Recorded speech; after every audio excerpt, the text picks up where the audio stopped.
Are you curious what the best-selling automobiles have been lately?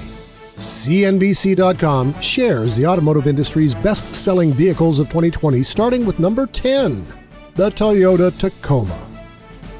Number 9 is the GMC Sierra. 8, Honda Civic. Number 7, Chevrolet Equinox. Number 6, Toyota Camry.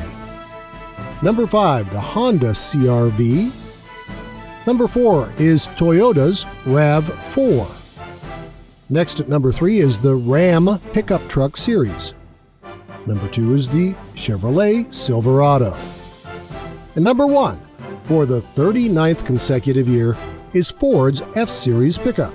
Facts show that last year's list gives proof of America's love for pickup trucks. In the U.S., for the first time ever, sales of pickup trucks are outselling sedans. The 3 top-selling pickups accounted for about 13% of the 14.5 million vehicles estimated to have been sold last year in the U.S.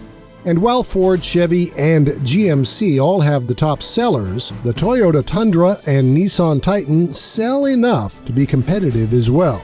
And while trucks now outsell sedans, the SUV is by far the best-selling type of vehicle. Klahanie Chevron Service Center. They're in the Klahanie QFC Shopping Center on the Plateau in Issaquah. They're also online at KlahanieServiceCenter.com.